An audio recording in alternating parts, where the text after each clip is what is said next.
So, development fund. So, yung development fund daw sa LGU at saka sa barangay, ginagamit sa kanilang infrastructure. So, ang mandatory allocation nito is 20%. Okay, basta sa infrastructure siya. Pero, merong formula na ginagamit ang barangay para matignan yung kung paano o kung gaano ka-effective o kung ano yung kung ilang percent yung nagagamit talaga doon sa na-disburse na amount. Ilang percent doon yung napupunta sa actual project. So, yun yung tinatawag na the 20% development fund utilization ratio.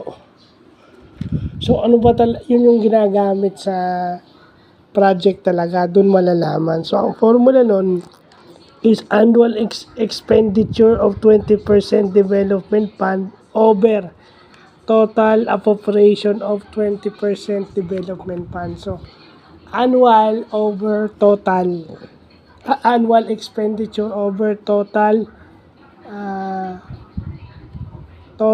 appropriation ng 20% fund. So, yung nagastos over kung ilan talaga yung naka-appropriate, pag ita-time sa 100% kasi percentage. So, doon malalaman kung ilang percent ba yung napupunta talaga sa actual project.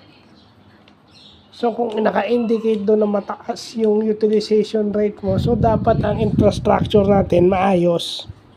Infrastructure natin sa barangay, infrastructure natin sa city and municipalities maayos. No. At syempre, dapat yon sustainable.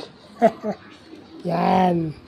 Pangmatagalan dapat. Kasi, hindi, yung 20% na share sa national tax alignment o yung 20% sa IRA is napakalaking pera niyan para hindi maging sustainable yung project.